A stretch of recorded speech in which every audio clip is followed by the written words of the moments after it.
नमस्कार, मैं धनंजय कुमार द नागरिक में आपका स्वागत है। पहले चरण के जो चुनाव हुए थे महाराष्ट्र में, हमने चर्चा की थी। दूसरे चरण के चुनाव में क्या परिणाम आए और तीसरे चरण में उसमें क्या झलक दिखेगी, आज हम इस पर बात करेंगे कि दूसरा चरण जो है चुनाव का, वो क्या कहता है महाराष्ट्र का। आज हम महाराष्ट्र पे केवल बात कर रहे हैं। तो महाराष्ट्र का पहला चरण हमने बताया था आपको, 5 सीटों पर चुनाव हुए थे उस वक़्त। उसके बाद दूसरे चरण पे जो चुनाव हुए उस पर हम आज बात करेंगे और फिर हम बात करेंगे आगे आने वाले जो ये 10 लोकसभा सीटों पर चुनाव होने वाले हैं तीसरे चरण में, उसका क्या, उसमें क्या संभावनाएं बनती हैं। हमारे साथ हैं महाराष्ट्र के जाने माने पत्रकार कहिए, उनको राजनीतिक विश्लेषक कहिए, वो हॉकर्स यूनियन के जो है नेता हैं वो, और नागपुर में रहते हैं वो, और कई बार आप उनसे मिल चुके हैं। जम्मू भाई हमारे, जम्मू भाई नमस्कार, आपका स्वागत है। नमस्कार। जो पहला चरण का ट्रेंड था, क्या दूसरा चरण जो है वो हुआ, उसमें भी वही ट्रेंड आपने देखा या कुछ अलग उससे लगा आपको? धनंजय भाई, जैसे मैं सबसे पहले तो आपका धन्यवाद अदा करना चाहता हूं कि पहले चरण के विदर्भ के जो 5 सीटें थी, गोंदिया, रामटेक, नागपुर, गढ़चिरौली, चंद्रपुर, इसके ऊपर हम लोगों ने बातचीत किया था और उसमें जो मैंने विश्लेषण की थी कि पांचों सीट जो है वो महाराष्ट्र विकास आघाड़ी या इंडिया गठबंधन जीतने जा रही है। और विशेष रूप से मैंने कहा था कि नितिन गडकरी नागपुर से चुनाव हार जाए तो आश्चर्य नहीं होना चाहिए। लेकिन दूसरा चरण जब हुआ तो महाराष्ट्र के 8 सीटों पे हुआ। मुझे ऐसा लगता है कि पहले चरण और दूसरे चरण में जो बुनियादी फर्क है वो ये है कि पहले चरण में कमोवेश वो कांग्रेस जो है, सारी सीटें कांग्रेस की थी, सारी सीटें कांग्रेस की, पांचों सीटें कांग्रेस की थी। मुख्य विपक्षीय पार्टी जिसको अपन कहेंगे इंडिया हाँ, गठबंधन की कांग्रेस थी। और बिल्कुल। लगभग जो है भारतीय जनता पार्टी जो है वो सारे सीटों में अपनी दावेदारी उसने की थी। भंडारा गोंदिया वो बीजेपी की। 2019 में जो चुनाव हुए थे वो आनंद भाई, उसमें 3 सीटों पर बीजेपी जीती थी। रामटेक सीट शिवसेना के पास थी और चंद्रपुर सीट जो है कांग्रेस के पास थी। ये 5 सीटों का मतलब समीकरण था जी। वो 5 में एक कांग्रेस, एक शिवसेना और आज की शिवसेना शिंदे, और 3 जो है वो बीजेपी की थी। जी तो बिल्कुल। लगभग जो है वो मतलब जब मतदाता वोट डालने जाता है तो उसके सामने जो 2 चुनाव चिन्ह थे, 3, एक धनुष्यबाण हो, कमल हो या पंजा हो, ये तीनों चुनाव चिन्ह उसके लिए नए नहीं थे। जी उसके लिए बकायदा उसके दिमाग में बैठे हुए थे कि शिवसेना का मतलब धनुष्यबाण, कमल का मतलब बीजेपी, पंजा का मतलब कांग्रेस। बिल्कुल। लेकिन धनंजय भाई, दूसरे दूसरे राउंड में। चरण में, दूसरे चुनाव में मुझे ऐसा लगता है कि पहले चुनाव चरण के तुलना में हम्म दूसरा चरण का चुनाव ज्यादा दिलचस्प है। हम्म और अब जो है पूरे महाराष्ट्र में हम्म तीसरा, चौथा, पांचवा जितने चरण के चुनाव होंगे, ये दिलचस्प हो गया। तमाम चुनाव बहुत हम्म दिलचस्प होने वाले हैं। हम्म अब ये दिलचस्प होने की वजह क्या है, ये एक सवाल है। हम्म नंबर 1 ये है कि दूसरे चरण के चुनाव में मुख्य तौर पर हम्म 3 सीटें शिवसेना हैं। हाँ, शिवसेना शिवसेना उद्धव और शिवसेना शिंदे। पूरे 8 सीट में 3 सीटों पर। 7 सीटों पर हम्म जो है 4 सीट जो है वो शिवसेना उद्धव उद्धव हो या हम्म शिवसेना शिंदे हो, और बचे आमने 3 सामने। सीट पर भारतीय जनता पार्टी। मतलब जी लगभग जो है ये रोचक मुकाबले की ओर जा रहे हैं। और इसमें एक तरफ बीजेपी की साथ है दांव पे, तो दूसरे तरफ शिंदे की और उद्धव की भी।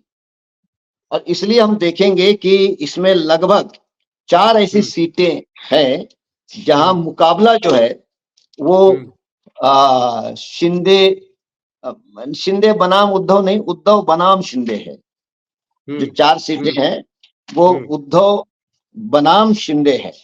इसलिए हम्म आ, चुनाव के जो परिणाम है वो बड़े इंटरेस्टिंग रहने वाले हैं।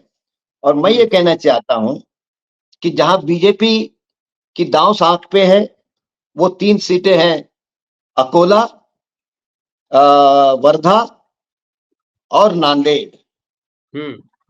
अकोला 2019 में सिटिंग सीट थी बीजेपी, नांदेड़ सिटिंग थी और वर्धा भी थी, वर्धा भी, तीनों सीटों पर बिल्कुल सिटिंग थी।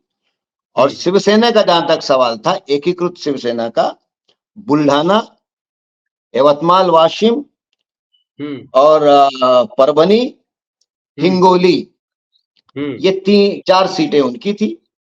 और 8वीं सीट अमरावती की जो थी, उस समय नवनीत राणा अपक्ष के रूप में लड़ी थी, जिसका समर्थन एनसीपी और कांग्रेस ने किया था।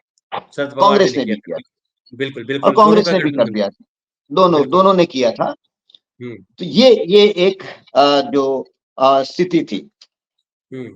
अब अगर मैं ये कह दूं शुरुआत में ही कि भाई 8 सीट में क्या होने जा रहा है, तो मेरा ये मानना है कि 7 सीटें जो है वो महाराष्ट्र विकास आघाड़ी को जा रही है। 7 सीटें, 7 सीटें, और 1 सीट जो है वो जा सकती है एनडीए को, लगभग जा सकती है। एनडीए मतलब बीजेपी को या शिंदे को? बीजेपी को।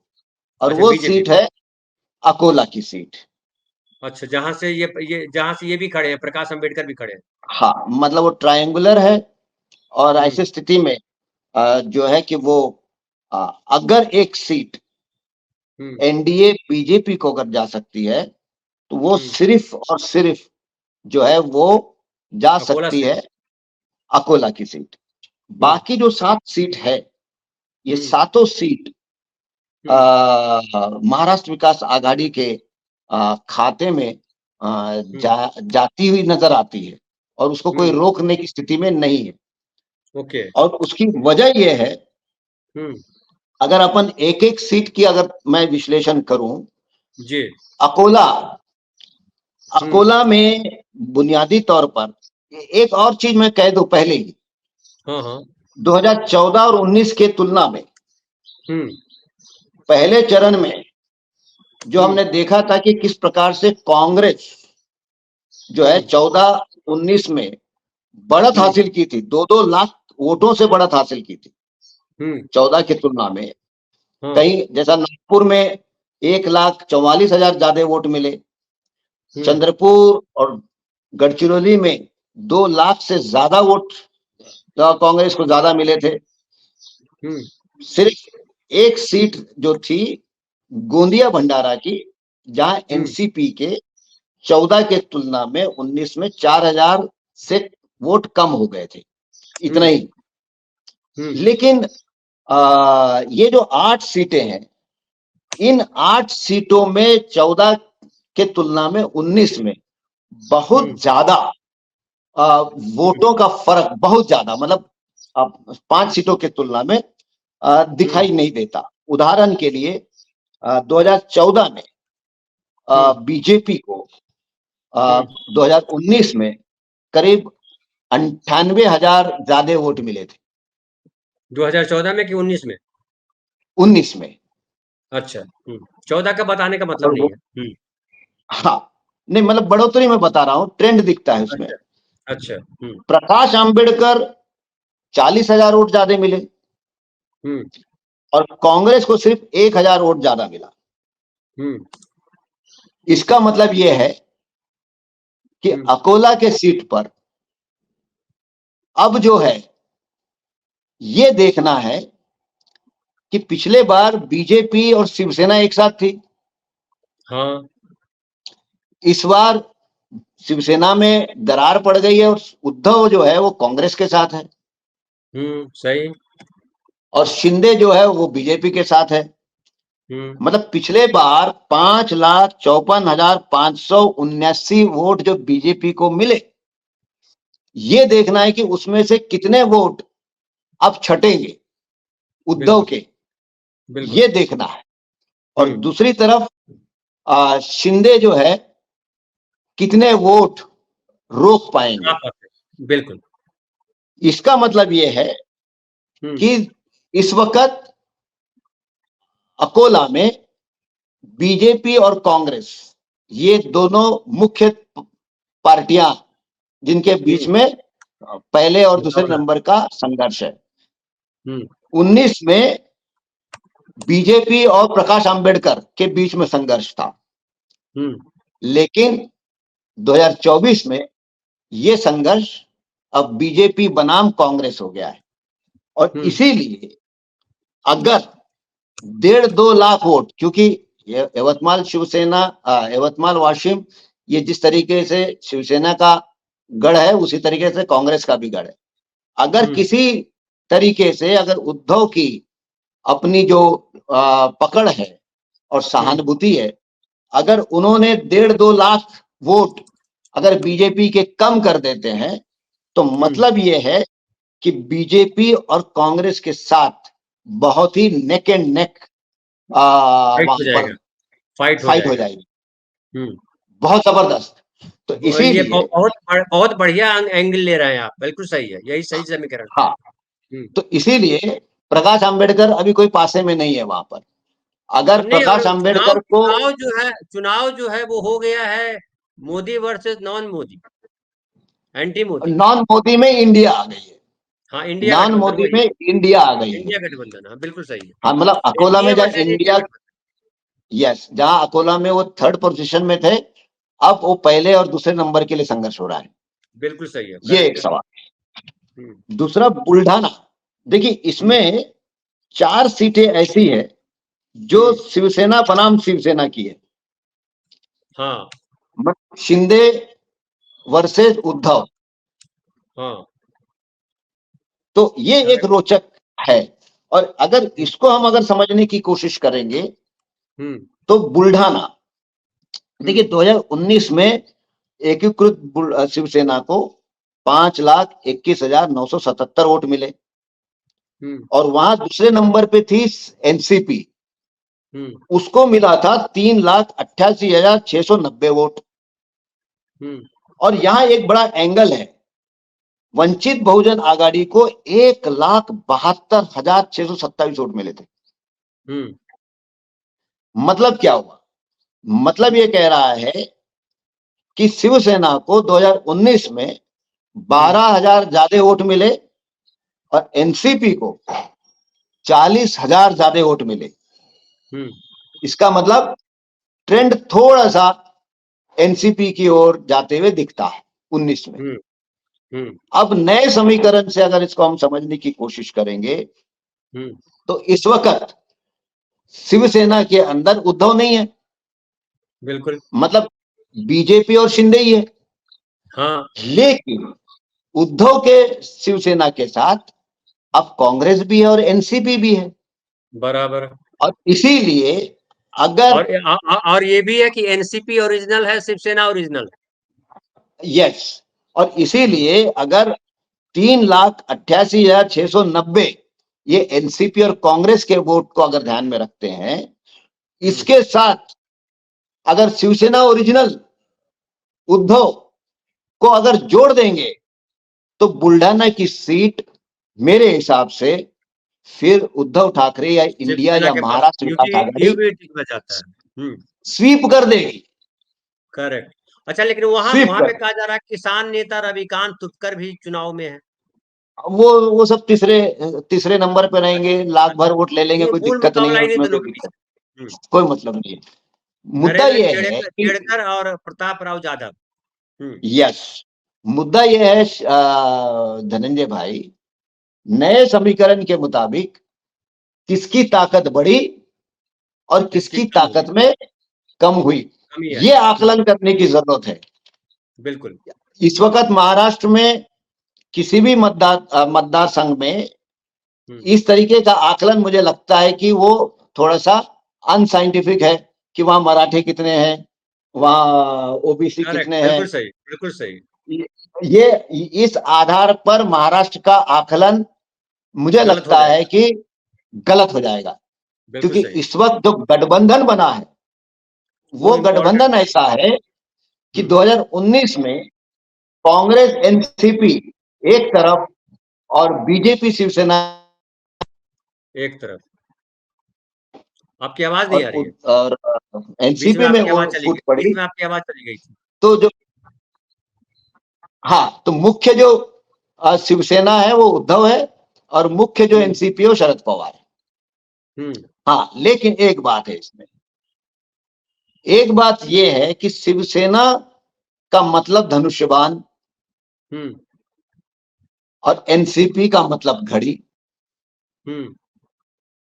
अब सवाल इस बात का है कि पिछले 2 वर्षों में या पिछले 6-8 महीने में, 6-2 महीने में क्या शरद पवार और उद्धव ठाकरे, उनका जो बेस है,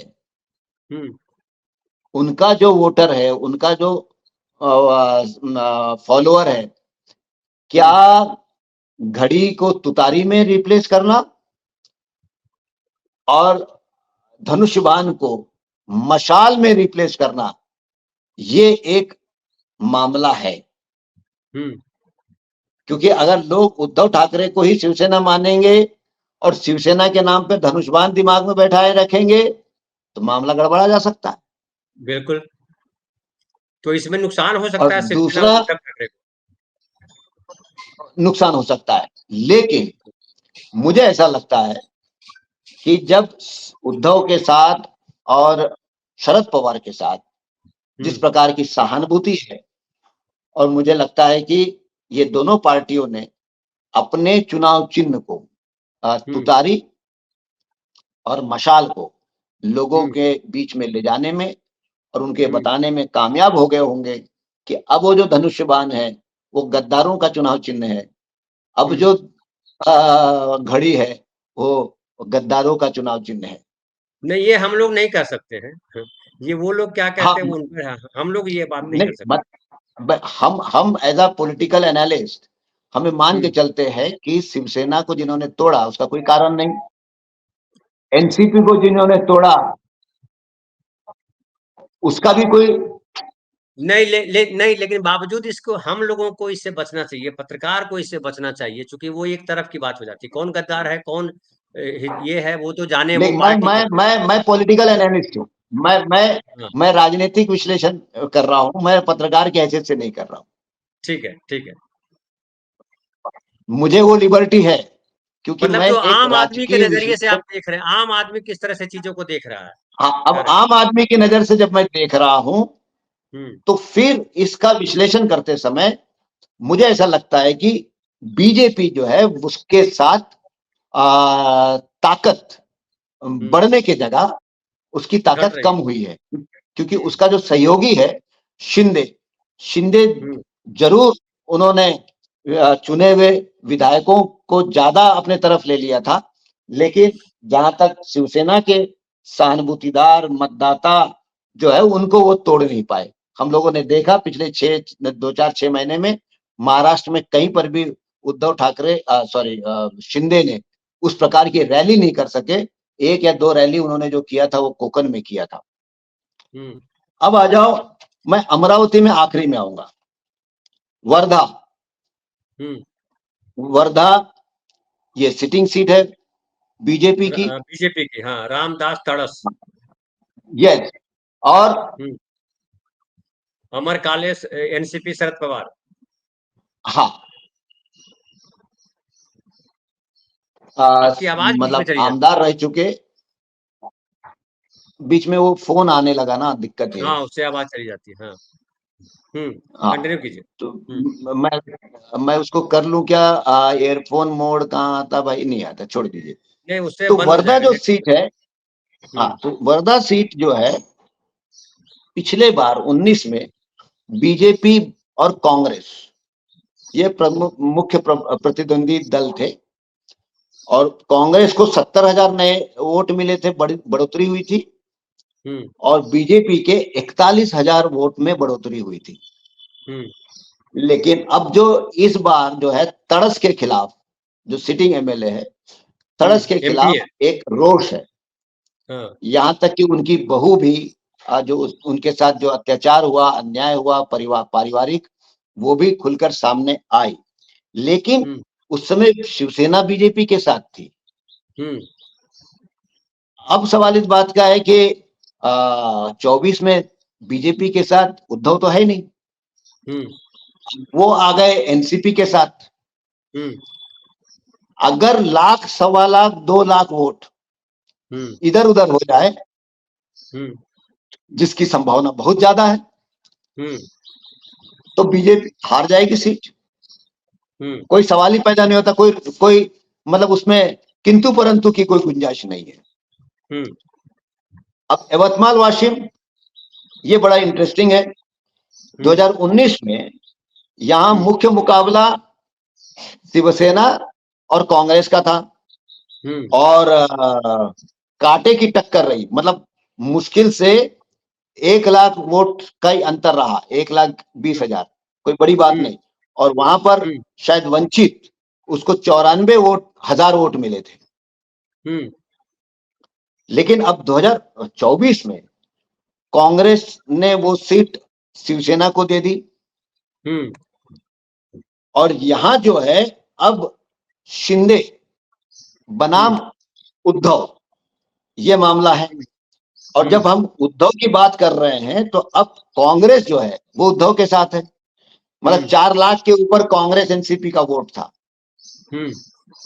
अब कांग्रेस उद्धव के साथ है। और पिछले 5,42,000 में, क्योंकि ये डोमिनेंटली शिवसेना ज्यादा मजबूत है यवतमाल वाशिम में, अगर इसमें 2-2.5 लाख वोट भी अगर उद्धव ठाकरे बाहर निकाल लेते हैं, तो मतलब ये भी सीट इंडिया आघाड़ी, महाराष्ट्र विकास आघाड़ी क्लीन स्वीप कर देंगे। क्योंकि यहां पर जो कैंडिडेट शिंदे ने दिया है, वो कमजोर कैंडिडेट है, जयश्री पाटिल। ये जयश्री पाटिल बाजू में हिंगोली में जो शिंदे के सिटिंग आमदार है, उनकी वो पत्नी है। आमदार या खासदार? शायद खासदार है, हाँ, उनकी पत्नी है। तो इसके लिए यवतमाल वाशिम ये कांग्रेस का गढ़ है, शिवसेना का गढ़ है।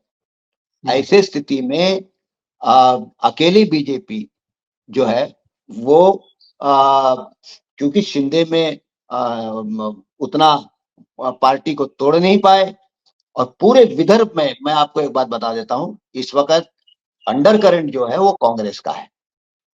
कांग्रेस का जबरदस्त अंडर करंट है। जैसा अपन इसके पहले भी जानते हैं कि कांग्रेस को हर समय संजीवनी ये कहीं से मिली है तो विदर्भ से मिली है। मतलब एक जमाना था जब 11 के 11 सीट कांग्रेस की हुआ करते थे, 9-9 सीट हुआ करते थे। सिर्फ पिछले बार वो सिर्फ 1 सीट हो गई थी। लेकिन इस वक्त जो है ठीक विपरीत स्थिति में कांग्रेस एक पुराने अपनी जो स्थिति थी उसमें आते हुए दिख रही है। अब रहा हिंगोली। हिंगोली भी जो है शिवसेना बनाम शिवसेना है, शिंदे बनाम उद्धव है। यहां पर जो है पिछले बार 5,86,312 वोट मिले थे शिवसेना को, और कांग्रेस को जो मिले थे वो मिले थे 3,84,456, और यहां वंचित को 1,74,051 वोट मिले हैं। मतलब वंचित ने जो खेल खराब किया होगा वो दिखता है। अब इस बार जो है कांग्रेस, एनसीपी और शिवसेना उद्धव ये एक साथ मिलकर लड़ रहे हैं। तो अब ये देखना है कि पिछले साल के 5,86,313 में बीजेपी के वोट कितने। तो 2024 में हिंगोली में बीजेपी के जो भी वोट शेयर होगा, उसके साथ शिंदे का जो शिवसेना खींच के ला सकती है, इतना ही। लेकिन दूसरे तरफ उद्धव ठाकरे की शिवसेना, कांग्रेस, एनसीपी ये एक साथ होने की वजह से, और एक 2014 में ये सीट कांग्रेस ने जीत ली थी, राजीव साटव। अब मतलब मेरे ख्याल से 1400 वोटों से सिर्फ कांग्रेस जीती थी और उनके आकस्मिक निधन वगैरह भी हो गया।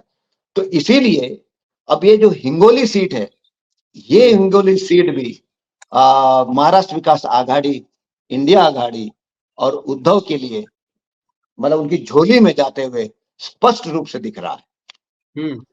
नांदेड़ वाला रोचक है।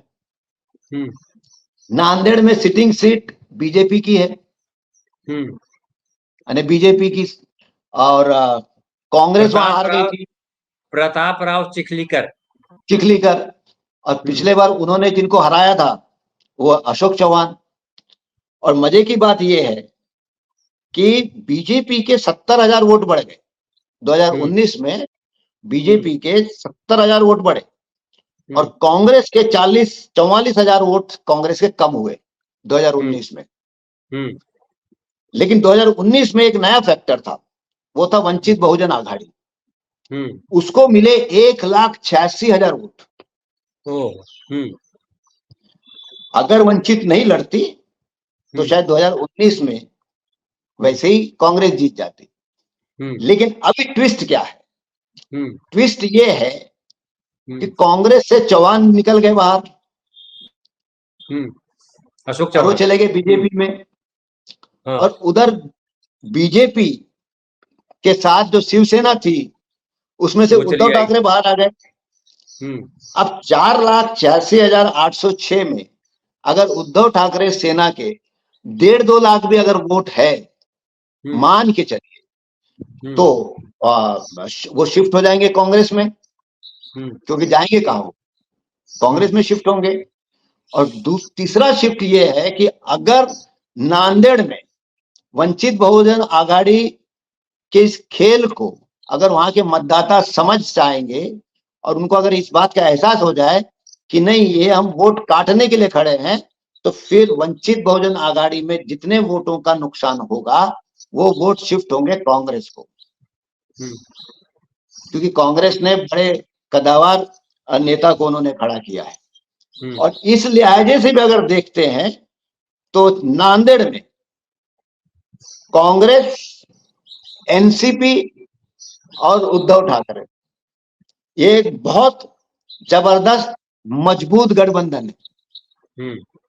और उधर बीजेपी के साथ चौहान अगर आए हैं और उद्धव अगर वहां से गए हैं तो चौहान की उतनी ताकत नहीं बीजेपी के साथ जुड़ी जितना कि उद्धव की ताकत बीजेपी से दूर हो गई।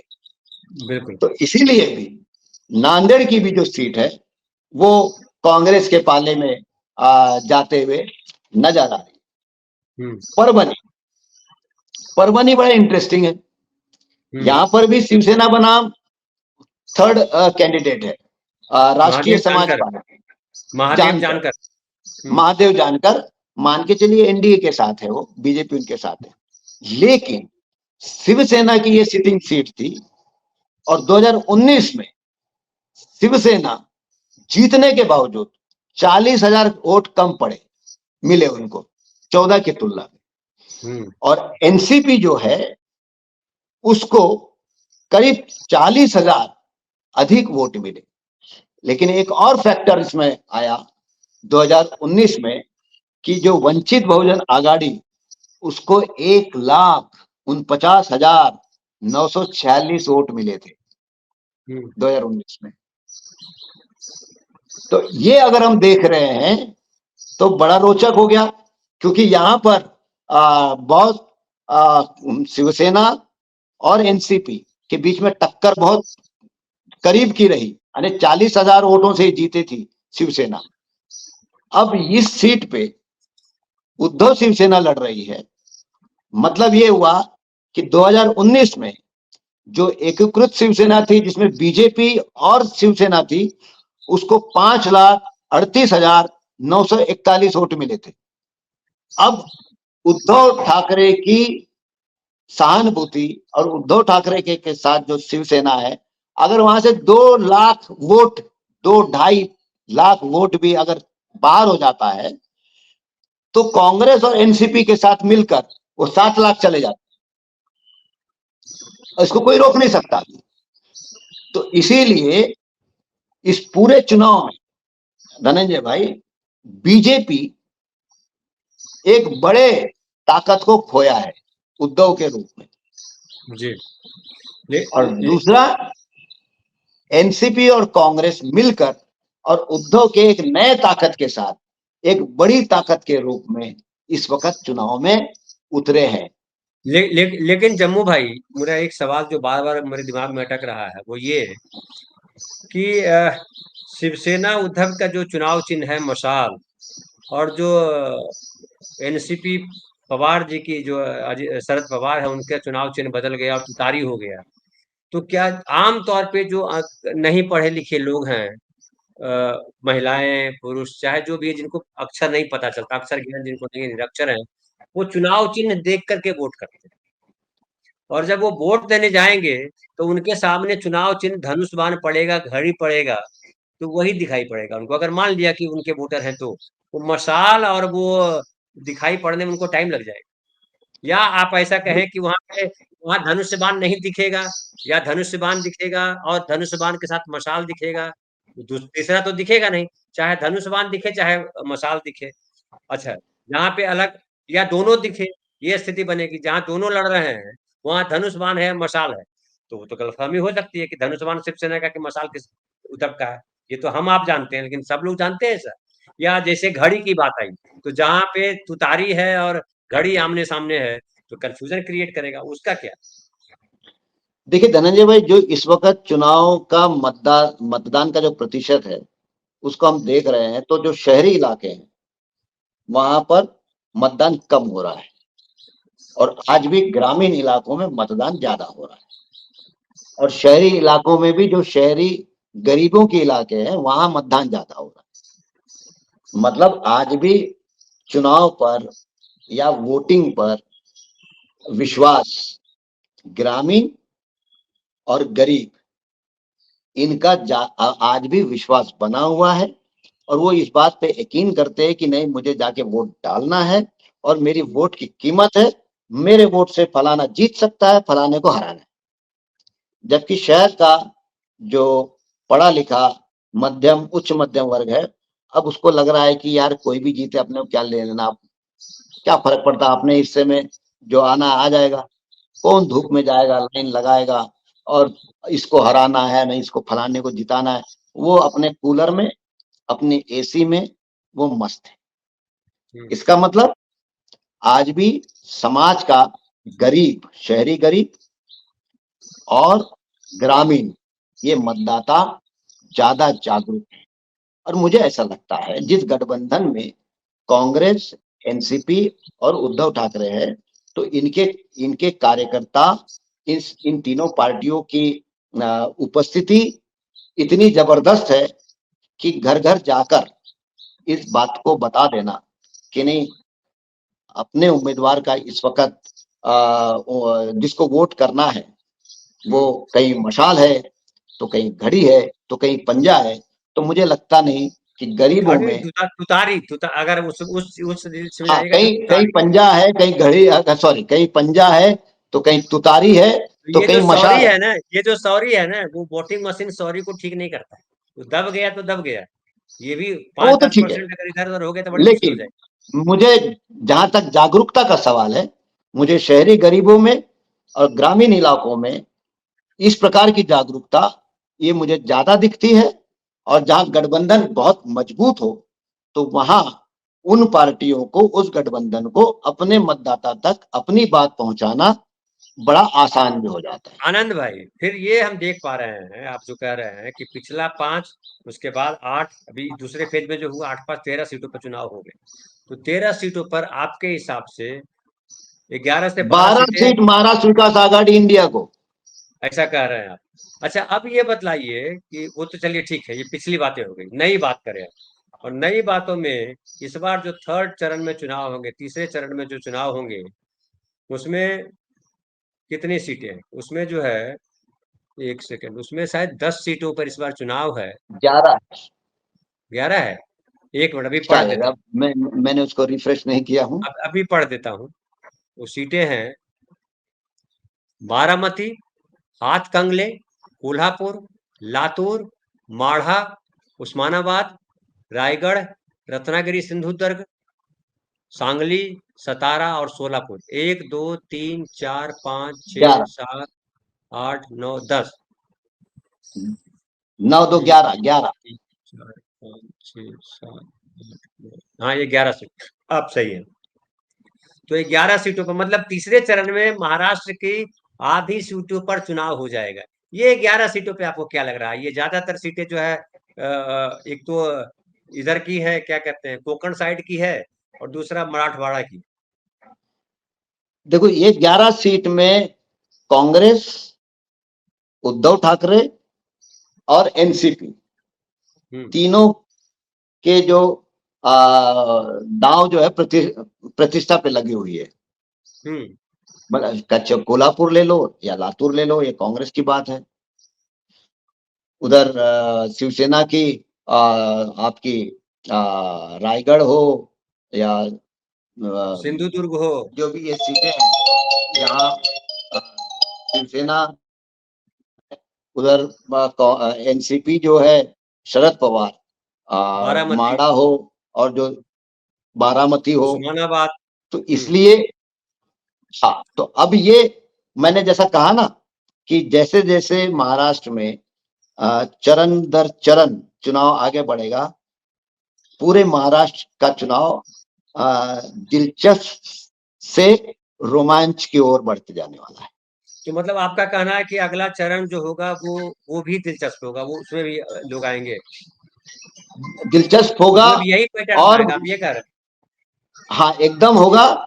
और बड़े देखिए, आज भी महायुति 5 सीटों में अपना उम्मीदवार जो है तय तय नहीं नहीं कर कर पाए। पाया, जबकि और नहीं, और एक सांगली और नया में, हो गया एक और नया हो गया कि यहाँ मुंबई नॉर्थ सेंट्रल में प्रमोद महाजन जी की बेटी पूनम महाजन जी का टिकट छीन लिया गया, और वो टिकट हाँ, दे दिया गया उज्जवल साहब को, उज्जवल निकम निकम को दे दिया गया। और वो एक बार वही खड़ा करने की कोशिश की जा रही है कि हिंदू मुसलमान वाला, कि उन्होंने फांसी दिलवाई थी उसको, और बिरयानी वाली बात उनकी फेमस हुई थी जो कि झूठ थी।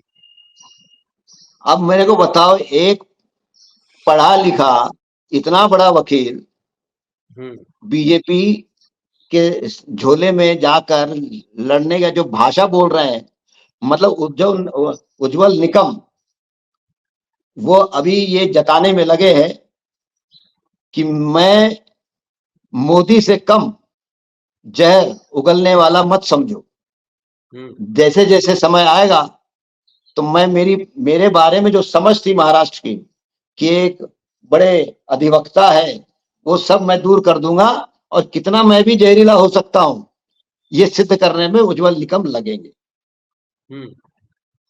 और मुझे अब ये पता नहीं अभी मैंने कि बयान उनके ऐसे देखे नहीं है जो सिद्ध करे, ने अभी उन्होंने मैंने ऐसे कहा बयान। कि देश की एकता और संप्रभुता के लिए एक मजबूत सरकार, मतलब अभी कहां से आक्रमण हो रहा है विदेश का मुझे नहीं मालूम। हाँ, ये बात निकम जी को पता होगा। अब हाँ, अब वो निकम साहब को ही पता होगा। तो हम्म। ये जो हथकंडे है कि लोगों को भ्रमित करना और लोगों में असुरक्षा की भावना जगाना और कहीं ना कहीं हिंदू मुसलमान करना, यही अगर उज्जवल निकम को लग रहा है कि इतना सब पढ़ लिखने के बाद यही अगर अपने को करना है, तो फिर मतदाता जो है इस वक्त हिंदू मुसलमान की राजनीति करने वालों को सबक सिखाने के मूड में है। हम्म। अच्छा। तो तो आपको कुल लग जमा रहा है मुझे कि ऐसा लग रहा है, हम्म। कुल जमा मुझे ऐसा लग रहा है हम्म। कि जिस प्रकार के चुनावी समीकरण बन रहे हैं, जिस प्रकार से महाराष्ट्र में गठबंधन बने हैं, महाराष्ट्र में 7 8 सीट के ऊपर मैक्सिमम 10, इसके ऊपर बीजेपी गठबंधन को सीट मिलने की संभावनाएं है ही नहीं। क्या बात करते हैं, ये तो भयानक हो जाएगा फिर तो, इतने तोड़ फोड़ जमीनी ये। जमीनी हकीकत और जमीनी ताकत तो ये जमीनी यही कह रहा है। जी, तो ज़मीनी देखिए हकीकत क्या है कि बीजेपी के खिलाफ वोट है या मोदी जी के खिलाफ वोट है या क्या है? मुद्दा यह है कि महँगाई, बीजेपी, बेरोज़गारी सवाल है। दो बातें इसमें। नंबर वन, बीजेपी के साथ कोई नया सहयोगी नहीं है। हुँ। उलट बीजेपी इस वक्त एक कमजोर सहयोगी के साथ चुनाव में उतरी है। नहीं, लेकिन अजीत पवार सहयोगी बन के आए हैं ना, अजीत पवार सहयोगी बन के भाई, आए हैं। लेकिन सवाल वही है ना कि इनके साथ एनसीपी गई कितनी? अजीत पवार के साथ, शिंदे के साथ शिवसेना कितनी गई, एनसीपी कितना गई, उनका मतदाता कितना गया, उसका चाहने वाला कितना गया, उसका सहानुभूतिदार कितना गया, वो तो हमने देख लिया। ये लोग कहीं रैली नहीं कर सके।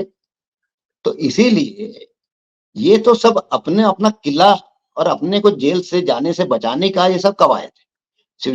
वो शिंदे भी, जब उनके सेक्रेटरी को ईडी का नोटिस आ गया तो उन्होंने ये कर दिए। और इधर 70,000 करोड़ और फलाना ठिकाना की बात जब नरेंद्र मोदी ने किए तो इनको लगा कि वाह वाह, अभी कहाँ जाते इधर उधर, चलो इनके साथ। तो तो इनको क्लीन अपने आप चिट को तो मिल गया, बचाना। सारा क्लीन चिट हो गया। अब 2 तो दिन क्लीन, पहले भी इसी क्लीन की, चिट दिया गया। हुँ, इसीलिए गया ना वो अशोक चौहान गया कहीं के लिए, इसीलिए गया कि बाप कहाँ जा रहे हैं, अभी जेल में सोना है अपने को, बेकार। वो एक ही संडास रहता है वो सेल में, और वही वही पानी रहता है, और वही दाल और वही पानी वाला सब्जी। तो कहाँ नीचे दरी बिछा के सोना, तो उन्होंने कहाँ लगाए यार। वो इससे बेहतर है इधर चलो। मुद्दा ये है कि इस वक्त हुँ। कांग्रेस, शरद पवार और उद्धव ठाकरे, ये जो गठजोड़ है, उसके साथ फिर वामपंथी पार्टियां, उसके साथ सामाजिक दृष्टिकोण से दलित, हुँ। ओबीसी, आदिवासी और अल्पसंख्यक, इस वक्त जिस प्रकार से महाराष्ट्र के अंदर संविधान, लोकशाही और धर्मनिरपेक्षता को लेकर एकदम जो एक लाइन खिंच गई भाई, इस बार हुँ। चुनाव में लाइन खिंच गई। तो इसके लिए नेता एक तरफ है और समाज दूसरी तरफ है। तो आपको क्या लगता है आए संविधान वाला मैटर जो है यहाँ वर्क कर गया है?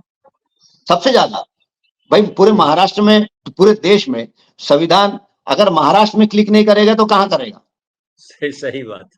तो बाबा साहब महाराष्ट्र में अम्बेडकर अगर की नहीं, ज़मीन पे नहीं करेगा तो कहाँ करेगा? भाई ले अंबेडकर नहीं की ले धरती, जी, साहू जी, जी। महाराज की धरती, शिवाजी महाराज की धरती, ज्योतिबा ज्योतिबा की फुले की धरती, धरती। सावित्रीबाई की धरती, फातिमा की धरती, और फिर वो गाड़गे महाराज से लेके तुकाराम की धरती।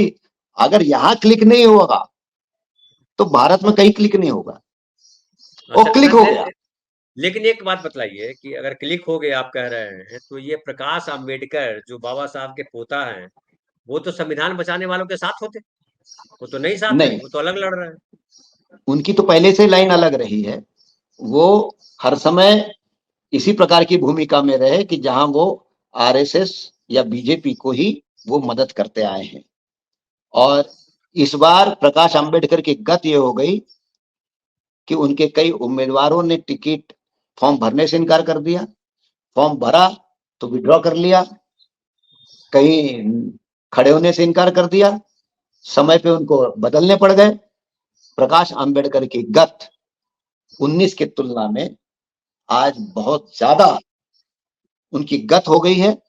आज उनको प्रेस कॉन्फ्रेंस लेके कहना पड़ रहा है कि मेरे कई उम्मीदवार जो है हमको बदलने पड़े, कई उम्मीदवारों ने हाँ कहा तब फिर बाद में फॉर्म नहीं भरा, और कई उम्मीदवारों ने बिना बताए अपने नामांकन को वापस ले लिया। तो प्रकाश आंबेडकर टोटली इस वक्त एक्सपोज हो गए। और अच्छा तो एक महाराष्ट्र के बात जी, जी तमाम हाँ, दलित आम्बेडकरी चिंतक, जिनका खासा प्रभाव समाज पर होता है, वो तमाम चिंतकों ने इस वक्त एक साथ आकर भूमिका ली। और जिस प्रकार से लोकसत्ता के फ्रंट पेज पे छपा था, जिसके खिलाफ बीजेपी के दलित प्रकोष्ठ जो है वो कुछ चुनाव आयोग में या सुप्रीम कोर्ट में जाने की, लोकसत्ता के खिलाफ जाने की बात कर रहा है। तो इस वक्त चित्र एकदम बदल गया है। और इस वक्त अम्बेडकराइट समाज जो है वो प्रकाश आंबेडकर को तो एक जगह बात दिखा दी। बतलाइए, ठीक है, एक बात बतलाइए फिर कि ये जो है ये छगन भुजबल जी नासिक से चुनाव लड़ने से मना कर दिया, उसके पीछे क्या रणनीति देखते हैं? हालांकि उन्होंने कहा है कि मैं इसलिए नहीं लड़ रहा हूं कि उस सीट पे विवाद हो गया, मैंने कभी किसी से सीट मांगा नहीं। एक बार 70s के दशक में मैंने नगर निगम का पहली बार सीट मांगा था, उसके बाद कभी मैंने अपने लिए टिकट नहीं मांगा, मैं टिकट बांटा करता था। तो क्या उनके ईगो पे चोट लग गई वहां बात होने से, या कुछ और कारण आप देख पाते? देखिए, इसमें सबसे बड़ा कारण ये है कि महीने भर पहले से ये कयास लगाया जा रहा था कि महाराष्ट्र विकास आघाड़ी की एकता वो चुनाव आते आते टूट जाएगी, क्योंकि 3 पार्टियां हैं और फिर सीटों का बंटवारा इनमें होगा नहीं और ये टिकेंगे नहीं। लेकिन देखते देखते हुआ ये कि महाराष्ट्र विकास आघाड़ी ने अपने पूरे 48 सीटों पर अंततोगत्वा कुछ सीटों पे विवाद रहने के बावजूद उन तमाम चीजों को सुलझाया और एक गठबंधन होने के नाते उसने सबसे पहले अपने 48 सीट डिक्लेयर कर दी। और दूसरी तरफ महायुति जो है, दूसरा चरण भी पार हो गया, अभी तक उनके 48 सीट डिक्लेयर नहीं डिसाइड हो नहीं हुई। सके, सही बात। डिसाइड नहीं हो। तो सही। ये जो नासिक में छगन भुजबल है, छगन भुजबल को यह समझ में आया कि मेरा जो प्रतिद्वंदी है वो तो प्रचार में लग गया, हम्म। वो तो घर घर जा रहा है, हम्म। वो तो ऐलान कर दिया कि मैं इस कैंडिडेट हूं और यहां तो हम अभी बैठक ही ले रहे हैं। तो उनको ये लगा कि देरी से सीट फंस जाएगी, इसके लिए नहीं, जब उसको उनका उन्होंने कहा, उनके ईगो में और आ गया कि वो जो नारायण राणे का टिकट पहले लिस्ट में आ गया, इनका नहीं आया, ऐसा बतलाया जा रहा है। कितना सही है कितना नहीं, गलत है मुझे नहीं पता। नहीं, उन्होंने ये कहा कि भाई ये बहुत देरी हो रही है और मैं मेरे लड़के के बारे में सोचा था, पंकज भुजबल के बारे में, लेकिन बहुत पहले से अमित शाह ने मेरे को कहा था, लेकिन फिर मेरे नाम पे एक मत क्यों नहीं हो रहा है। यहां उनका ईगो टकराया, मैं इतना बड़ा नेता, मैं इतना पैठ रखने वाला और सीनियर लीडर, और मेरे नाम पर अगर एक मत नहीं हो रहा है तो फिर मैं काहे का लीडर। तो इसके लिए उन्होंने अपनी इज्जत को बचाने के लिए एक मॉरल स्टैंड लिया उन्होंने कि भाई ये बहुत देरी हो रही है, इसके लिए मेरे लिए ये उचित नहीं है कि मैं विवाद का केंद्र में बने रहूं, मैं नहीं लड़ता। तो तो आनंद भाई, क्या आपको लग रहा है कि छगन भुजबल जी को कहीं ये डर हो गया कि कहीं मैं हार ना जाऊं? निश्चित तौर पे उन्होंने कहा ही कि मेरे प्रतिद्वंदी तो भाई प्रचार में लग गए और तुम अभी बैठक कर रहे हो। उनको इस बात का एहसास हो गया कि अपन लेट हो गए, अच्छा। क्योंकि दूसरी एक बात और इसमें आती है, दूसरी एक और बात आती है, कंप्लीट कर लीजिएगा, कि कुणबी समाज को लीड कर रहे थे, जो आरक्षण वाला जो चल रहा था, मराठी वर्सेस कुणबी, कुणबी समाज को लीड करने का काम छगन भुजबल ने किया। तो छगन भुजबल अगर चुनाव नहीं लड़ रहे हैं तो बीजेपी के लिए या अजित पवार की पार्टी के लिए कितना नुकसानदायक है? देखिए इस पूरे अगर अपन महाराष्ट्र की राजनीति को समझने की कोशिश करेंगे तो अंततः अजित पवार को वो सीट मिली कितनी, 4, और उसमें से 2 आयत, तो उनके ओरिजिनल 2 ही सीट मिली उनको। तो मतलब अजीत पवार का कद क्या है ये बीजेपी ने बता दिया कि 2 सीट। लेकिन अजीत पवार की दिक्कत ये थी कि उनके जो 2 मुख्य नेता थे, एक प्रफुल्ल पटेल और दूसरे अजीत पवार, ये दोनों को छगन जेल भुजबल। से जाना बचना था। अच्छा, हाँ, बिल्कुल। ये दोनों को जेल जाने से बचना था, वो उन्होंने कर लिया। और उसके लिए उन्होंने इस बात की कतई परवाह नहीं करी कि इस पार्टी तोड़ दे, मतलब जिस पार्टी ने हमको बड़ा किया उसकी कोई उन्होंने चिंता नहीं करी। उन्होंने पूरा बीजेपी के उंगलियों पे नाचने का काम, अगर शिंदे और अजीत पवार, अब तक हम सब ये समझते थे कि अजीत पवार ज्यादा उनका ताकतवर जो है। व्यक्तिमत्व है, उनका जो कद है वो शिंदे की तुलना में बड़ा है। लेकिन गलत साबित बीजेपी ने सिद्ध कर दिया कि अजीत पवार पैर की जूती है। शिंदे अजीत पवार की तुलना में ज्यादा अपनी बात मनवाने में कामयाब रहे। अच्छा, तो इसके एक लिए और अजीत पवार, बताइए। जी जी हाँ, कंप्लीट करिए। अजीत पवार की राजनीति खत्म, ये आखिरी चुनाव। एक और बतलाइए कि जो बारामती की सीट है, और बारामती की सीट पे एक तरफ जो है इनकी पत्नी सुनेत्रा है, दूसरी तरफ जो है सुप्रिया है, शरद पवार जी की बेटी, और परिवार के लोग खड़े हैं। इनके अपने भाई सुप्रिया की तरफ है, इनके साथ नहीं। इनके अपने सहोदर भाई भी इनके साथ खड़े नहीं है।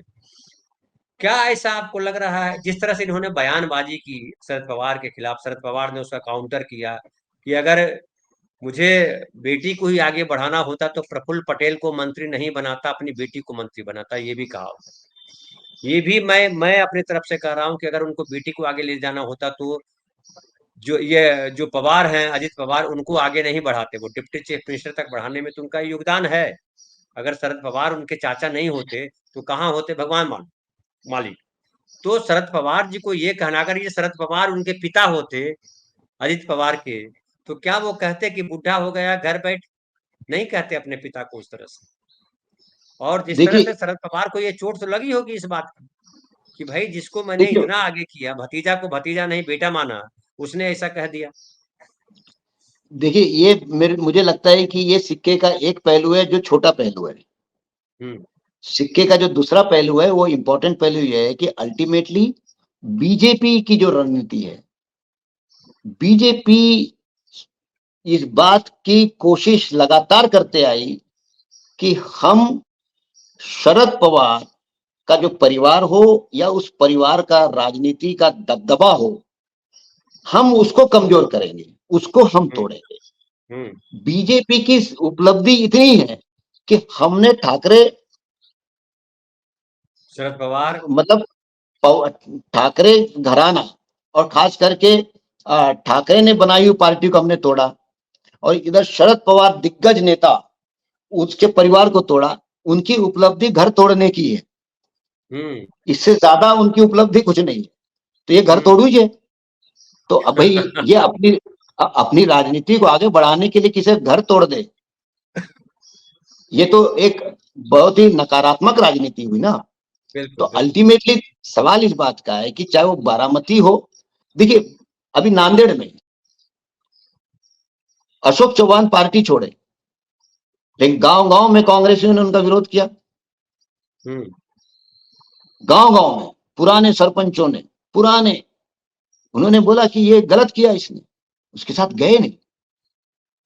ये खुददारी की बात है लोगों की। ये आज जिस मोड़ पे देश खड़ा है, ऐसे मोड़ पर इन लोगों ने ये हरकतें की है, इसका जबरदस्त गुस्सा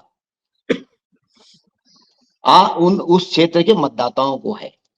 और जी मुझे ऐसा लगता है कि अल्टीमेटली कांग्रेस, शरद पवार और उद्धव ठाकरे, ये गठबंधन बड़ी ताकत है, हम्म और ठीक है। इस बड़ी ताकत को भेदने के स्थिति में अकेली बीजेपी आज नहीं है।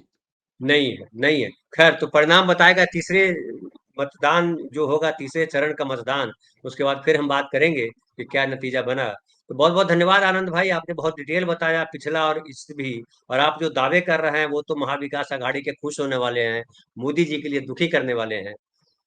तो देखते हैं क्या होता है। देखिए इस 8 सीटों में 7 सीट महाराष्ट्र विकास आघाड़ी, और पिछले 5 सीट में 4 सीट महाराष्ट्र विकास आघाड़ी, और नागपुर की 5वीं सीट जीत जाए, इसका आश्चर्य नहीं।